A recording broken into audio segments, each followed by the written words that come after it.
बलिया की धरती का हालिया इतिहास आधुनिक भारत को आकार देने वाली घटनाओं से भरा पड़ा है। बागियों की इस भूमि ने आधुनिक भारत के जन्म के लिए अपना खून बहाया है। बलिया की माटी के कड़कड़ में वीरता, स्वाभिमान और स्वतंत्रता की आग जलती है। आज से ठीक 80 साल पहले बलिया की धरती ने ऐसा अद्भुत काम किया था जिसने ब्रिटिश सरकार को हिलाकर रख दिया था। भारत की आजादी से 5 साल पहले ही बलिया के वीरों ने ऐसा गौरवशाली इतिहास रचा था जिसने इंग्लैंड में बैठे लोगों को सोचने पर मजबूर कर दिया था। मंगल पांडे और पूर्व प्रधानमंत्री चंद्रशेखर के अलावा बलिया के हर क्षेत्र का अपना अलग इतिहास है। 1992 में स्वतंत्रता संग्राम के दौरान मुंबई में नेताओं की गिरफ्तारी के बाद बलिया में भी आंदोलन आगे बढ़ा। आंदोलनकारी समूह ने मिलकर ब्रिटिश सरकार के खिलाफ भारी प्रदर्शन किया। 12 अगस्त को फिरंगियों के खिलाफ लालगंज और 13 अगस्त को वेक्टी में घोषणा की गई कि 14 अगस्त को बैरिया थाने पर कब्जा कर लिया जाएगा। 14 अगस्त को बहुआरा में 300 लोगों ने एकत्रित होकर झंडा अभिवादन किया और शपथ ली कि वे बैरिया थाना पर कब्जा करेंगे और राम जन्म पांडे की अगुवाई में थाने की ओर बढ़ गए। कमांडर भूप नारायण सिंह और उनके सहयोगियों ने थाने में प्रवेश किया और थाना अध्यक्ष से थाना छोड़ने को कहा। थाना अध्यक्ष ने पहले तो इसे स्वीकार कर लिया, लेकिन क्रांतिकारियों के जाने के बाद वह तिरंगा हटा दिया और इसी के प्रतिशोध की तारीख निर्धारित हुई 18 अगस्त।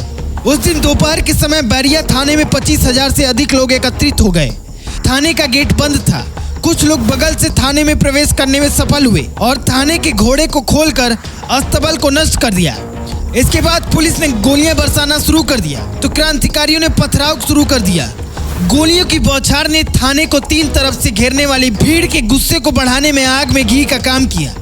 देखते ही देखते यहाँ 22 लोग शहीद हो गए, लेकिन लोगों ने थाने पर तिरंगा फहराकर ही अंतिम सांस ली। उन्हीं क्रांतिकारियों में से एक कौशल कुमार ने छलांग लगाकर थाने की छत पर तिरंगा लहराया, लेकिन पुलिस की गोलियों से उन्होंने अपनी जान गंवा दी।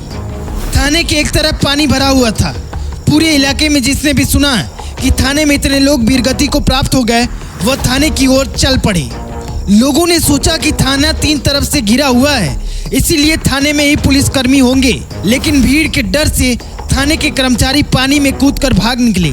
अंग्रेजों की नज़र में बलिया पर अपना नियंत्रण स्थापित करने का महत्व क्या था, इसका अंदाजा इसी बात से लगाया जा सकता है कि एक सप्ताह के बाद जब क्रूर अंग्रेज अधिकारी नेदरसोल्ट के नेतृत्व में बलिया पर ब्रिटिश शासन का नियंत्रण स्थापित कर लिया, तो ब्रिटिश ब्रॉडकास्टिंग कॉर्पोरेशन यानी BBC की ओर से अंग्रेजी बुलेटिन में बताना पड़ा कि बलिया पर दोबारा कब्जा हो गया है। इस संघर्ष में 20 लोगों की शहादत हुई।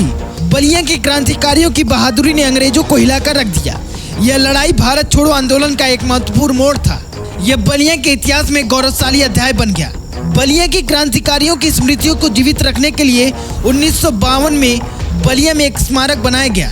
हर साल 18 अगस्त को शहीद स्मारक परिसर में एक मेला आयोजित किया जाता है, जिसमें बलिया के लोग क्रांतिकारियों को श्रद्धांजलि देते हैं। बलिया के क्रांतिकारियों की बहादुरी और देशभक्ति की कहानी आज भी लोगों को प्रेरित करती है। वे हमें बताते हैं कि स्वतंत्रता के लिए लड़ना और अपने अधिकार के लिए खड़ा होना कितना महत्वपूर्ण है।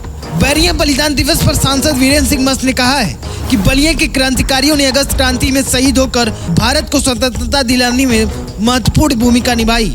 उन्होंने कहा कि बलिया के शहीद आज भी हमें प्रेरित करते हैं और हमें स्वतंत्रता के लिए लड़ने और अपने अधिकारों के लिए खड़े होने के लिए प्रोत्साहित करते हैं।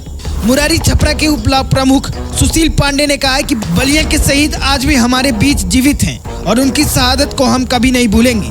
उन्होंने कहा कि बलिया के शहीद हमारे देश के लिए एक प्रेरणा है और हम सभी को उनसे प्रेरित होकर अपने जीवन में कुछ बड़ा करने का प्रयास करना चाहिए।